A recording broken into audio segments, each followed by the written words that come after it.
What on earth is going on with all these theme parks across the globe? Because not only has the new world's tallest, fastest and longest roller coaster managed to roll back for the first time, and not only have rumours began circulating about a ride being removed from Thorpe Park to make way for a new coaster. Feels like 2020 all over again. But there's been new woodies announced and cancelled, crazy operating rules unveiled at Efteling, and even 2 roller coasters at Phantasialand getting stuck at the same time. I have no idea what's going on, because all that and even more has happened this past week in theme parks.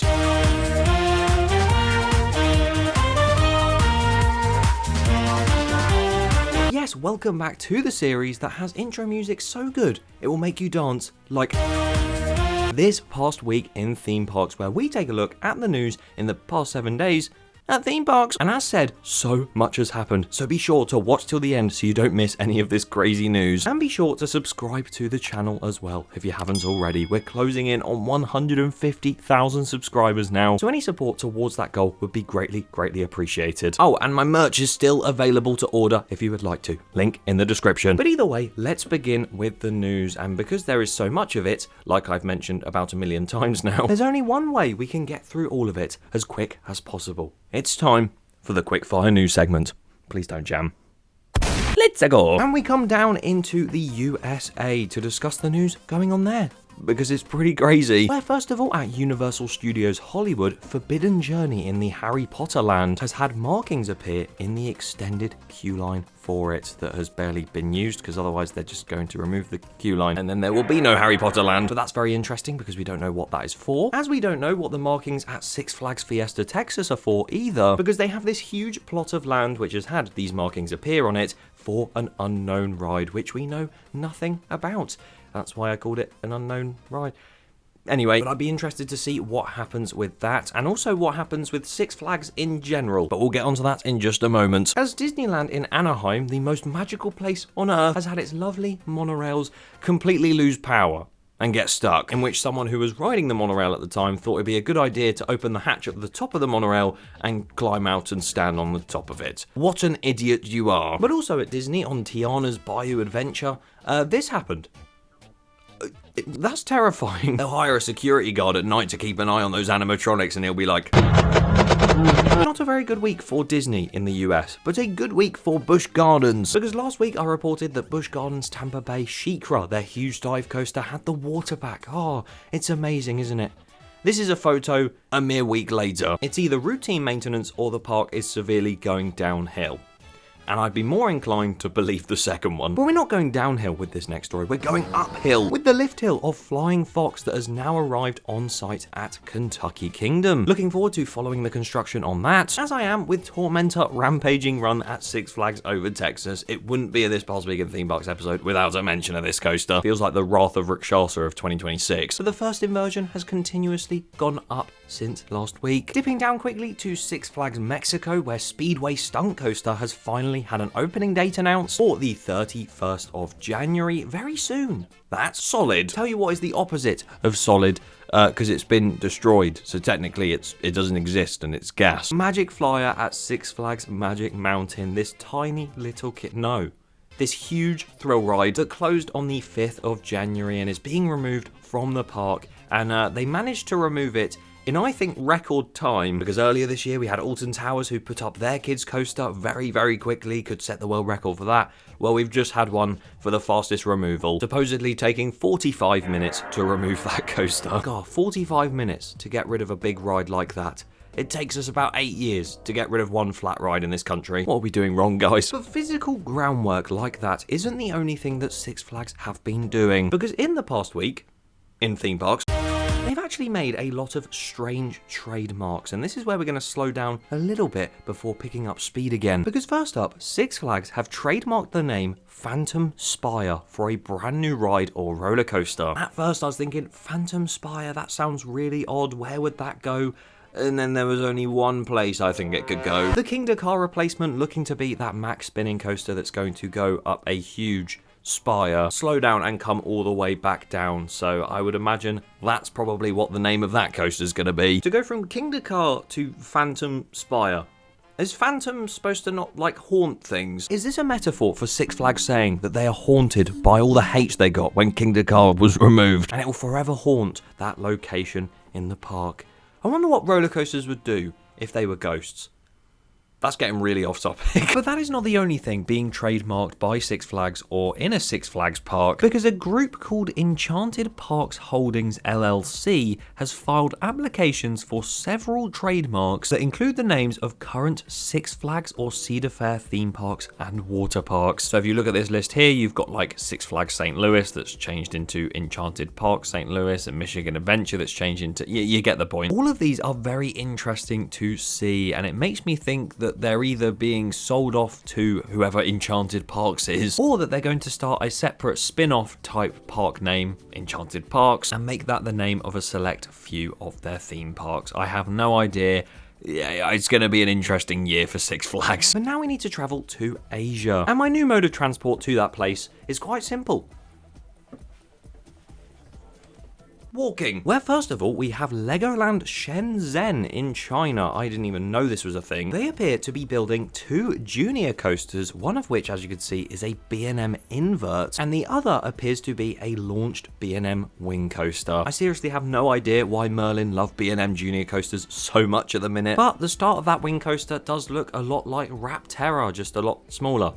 Actually, the colour scheme makes it look a lot like Pipeline. I'd be intrigued to see more of that when that park fully opens. And talking of parks that have fully opened, Six Flags Quiddiya at the end of last year and the start of this year did officially open in Saudi Arabia, with many unique rides, including the world's tallest freestanding drop tower, which according to SNS who made it, is now officially open to the public, and it has a very strange hidden secret that if you want to go and find out what that is, link in top right. We spoke about it last time. And of course, the new world's tallest, fastest, and longest roller coaster with the world's longest roller coaster cooling system, Falcon's Flight, which so far hasn't seemed to have too many issues until in the past week, when there were riders on it, it decided to roll back from the top of the cliff edge all the way down that huge hill climb section of the ride down to the bottom of that launch. I cannot imagine the feeling of rolling all the way back down that cliffside, and to think one day that's going to happen on the airtime hill and people will be able to experience it.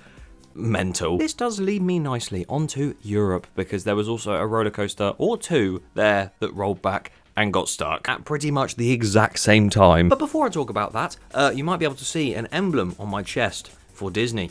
I went to Disneyland Paris, and as much as there won't be a vlog from that trip on this channel, me and Em did go and we had an amazing time, but at the same time I managed to catch some construction updates. You've got various parts in Phantasialand that have been covered up with scaffolding. You had all the Christmas decorations up one day we went, and the next day it was all boarded up and ready to go. And of course over in the other park, the Studio Park, or as I call it, because it doesn't have a name, they have taken down all of the signage to do with Walt Disney Studios, and now they've actually started painting up on the water tower, presumably for the Adventure World logo. And they've also been hard at work on the entirety of Adventure World, because you can see all the way down to the Land of Frozen, down Adventure Way, and it looks incredible. But I did find it funny when I tried to put my phone above the construction walls with my epic height. All I was met with was this view. Fantastic. I cannot wait to see the Land of Frozen open on the 29th of March, and who knows, I might be there.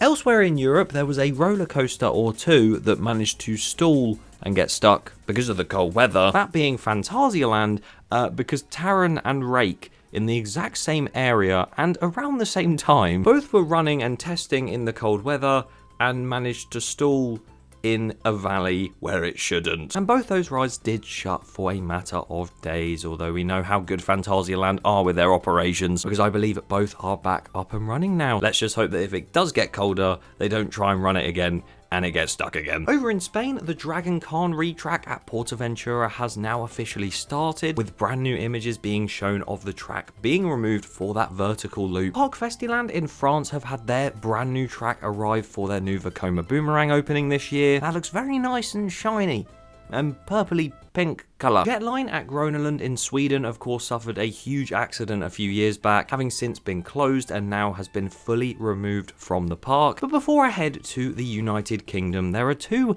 wooden coasters one of which has been announced to be opening at some point in the future, and the other was supposed to be opening at some point in the future, but has now at some point been cancelled. Because Isla Magica in Spain was supposed to be getting a brand new GCI wooden roller coaster and was going to be 25 meters tall and have a ride length of 595 meters.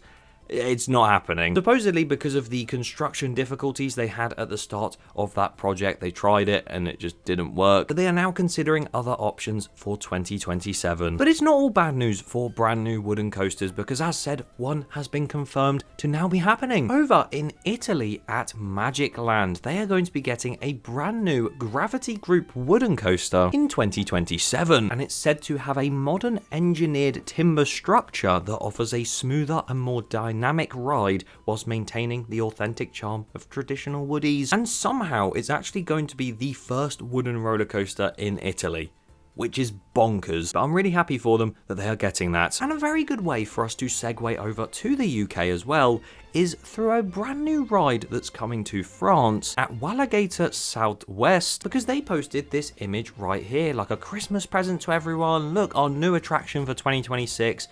Why does it look familiar? It looks like a lovely little ride we used to have here in the UK, Speed No Limits, at Oakwood Theme Park, and we did say a while back on this series that Walligator is owned by the same people who owned Oakwood, so moving some rides that have been closed there that are still in decent condition over to Walligator and refurbishing them and making it a brand new ride. Why not, you know? I mean, don't get me wrong, if I saw this image and I was a French local to Walligator and I saw that promo image and thought, oh my god, we're getting a brand new ride, and then realised it's just some old dirty ride from Oakwood. So it wasn't exactly the smoothest of rides and it's just a Eurofighter coming over, I think I'd be pretty annoyed. But you know what, I'm just glad that Speed has a brand new home, and to be fair, it probably didn't cost them a lot to transport it over and just rebuild it again. So it's an extra ride in their lineup, so I'd assume you might see more stuff at that park very soon. And that brings us nicely, of course, back into the UK, where talking of groups that own parks, the Mellors Group did actually put a statement out to do with their Lightwater Valley purchase. This did happen 2 weeks ago, so I'm a bit late to this one. Interestingly, they talk about the fact they want to bring this park up to be more of a family park than just a kids park that it is now. And probably most interesting of all, despite the fact we know that there's a new roller coaster coming anyway, is that they want to include new rides and attractions, plural, that will debut in 2026. So I'm very excited to see what the Mellors Group do for Lightwater Valley, and seeing what they've done for Phantasialand, I'm actually very intrigued, and I think they will do an amazing job for the place. God, we spoke so in depth about all of that. Meanwhile, any of you K-pop fans, you might want to go to Drayton Manor in February half term, because they are doing a K-pop takeover event from the 14th to the 23rd of Feb. Never thought I would talk about that on this past week in theme parks. Last but not least, I want to talk about two different things that are happening at Thorpe Park. Yes, finally something has happened at Thorpe Park, literally for the past couple weeks, if not months. There has been zero news about this place, but we have some new information. One of which was an interesting image posted by Web Groundworks stating, new year, new project, excited to break ground and get to work. With that photo of them just outside of depth charge, it seems like this could either be something to do with staff areas or something very small like that, or considering the placement of those machinery, this could very much be that entire project to renovate that side of the beach into that show venue and also just the eateries and everything like that. It could be that these machines are going to pivot 90 degrees and go and work over there on the beach. But very interestingly, also at Thorpe Park, and keep in mind this is just a rumour for now, but the evidence suggests it's a bit more than a rumour, because this news could be quite big. A fan favourite ride at the park might be removed to make way for a brand new attraction coming in the next few years. That being their River Rapids ride, Rumba Rapids. A water ride that sits right behind Stealth, right next to Nemesis Inferno as well, and of course goes along nice little rivers and doesn't really get you wet anymore. But considering the amount of time that Rumba Rapids spent closed last year, which I think was most of the time, maybe bar 1 month, and there has already been rumours circulating about its removal for quite a few years now, well, shout out to Theme Park Guide, as they have spotted a huge amount of evidence down at the public footpath next to the park through the fences that literally nothing is happening on Rumba Rapids, when usually every year at this point, they've already started work on getting it up to standard for the new year. With it seeming like the 4 pumps on the ride have been removed and left untouched for several weeks. And it seems like a lot of the boats for the ride are just not there anymore. So what is happening? Now, Rumba Rapids has never been the most popular ride at Thorpe Park, and we know for a fact, other than Tidal Wave, Thorpe doesn't really care about water rides, they just care about the biggest and greatest next thing. So would they rather spend a lot of money on this very expensive Rumba Rapids water ride that not many people go on, or remove it and send off a lot of the parts to Alton Towers to help with Congo River Rapids, and just make a brand new roller coaster in its place? I don't know, I don't think Thorpe Park have ever replaced a water ride with a huge roller coaster. I am gone. But jokes aside, if we look at Logger's Leap, that log flume that was replaced eventually by Hyperia, that did close for refurbishments, and throughout closed seasons and the main season they just made no progress on it, so it was pretty obvious it'd just been left to rot. And I wouldn't be surprised if the same fate is coming for Rumba Rapids, and maybe we'll see an even taller and faster coaster going in its place. 1,000 likes and I will build a roller coaster on the plot of Rumba Rapids to see what exactly could go there, and maybe we'll do a competition about it later this year when I finally get through all the Alton Towers Rita Challenge ones. Leave your thoughts in the comments below on all of the news today, and make sure you subscribe if you haven't already. See you next week!